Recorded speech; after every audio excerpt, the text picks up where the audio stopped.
भारत और न्यूजीलैंड के बीच champions trophy 2025 का फाइनल मुकाबला रविवार को खेला जाएगा।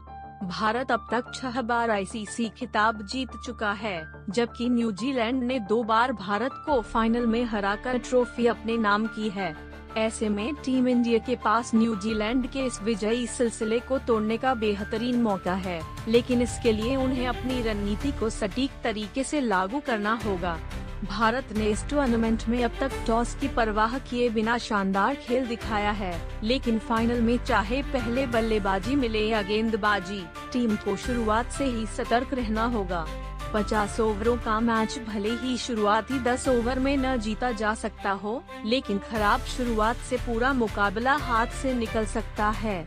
इसलिए टीम को शांत दिमाग से खेलते हुए एक मजबूत आधार तैयार करना होगा।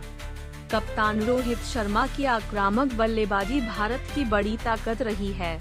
उन्होंने हाल के 20 वनडे मैचों में 980 रन बनाए हैं, जिसमें 2 शतक और 5 अर्धशतक शामिल हैं।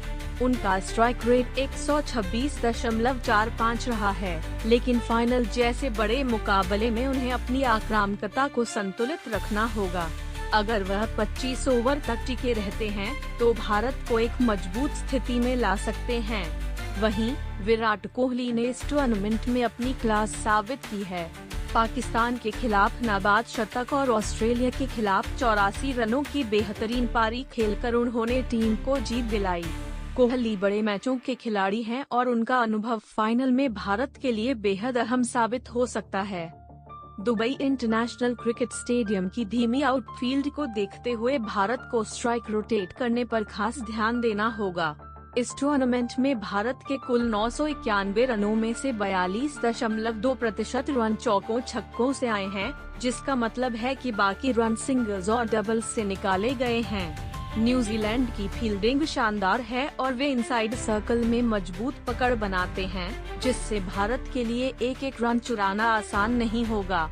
ऐसे में बल्लेबाजों को बीच के ओवरों में डॉट गेंदें कम से कम खेलनी होंगी और लगातार स्ट्राइक बदलते रहना होगा।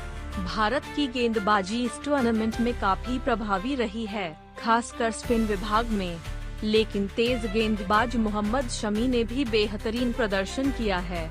उन्होंने अब तक 8 विकेट लिए हैं और उनकी इकोनॉमी भी 4.96 की रही है। जसप्रीत बुमराह की गैर मौजूदगी में शमी की भूमिका और भी अहम हो जाती है। खासकर न्यूजीलैंड के सलामी बल्लेबाज रचिन रविंद्र को जल्द आउट करना बेहद जरूरी होगा, क्योंकि वह इस टूर्नामेंट में 2 शतक लगा चुके हैं और तेजी से रन बनाते हैं। अगर भारत रविंद्र को जल्दी पवेलियन भेजने में सफल रहता है, तो न्यूजीलैंड पर दबाव बनाया जा सकता है। न्यूजीलैंड के अनुभवी बल्लेबाज केन विलियमसन भी भारत के लिए एक बड़ा खतरा साबित हो सकते हैं। लीग मैच में उन्होंने 81 रन बनाए थे और फिर अक्षर पटेल की गेंद पर स्टंप आउट हो गए थे। सेमीफाइनल में भी उन्होंने शानदार बल्लेबाजी की थी और फाइनल में भी वह भारत के लिए सबसे बड़ा खतरा साबित हो सकते हैं। अगर विलियमसन अंत तक टिके रहते हैं, तो Daryl Mitchell, Tom Latham, Glenn Phillips और माइकल ब्रेसवेल को खुलकर खेलने का मौका मिल सकता है, जिससे भारत को नुकसान हो सकता है। इसलिए भारत को हर हाल में उन्हें जल्दी आउट करने की योजना बनानी होगी। इसके अलावा भारत को अपनी फील्डिंग पर भी खास ध्यान देना होगा।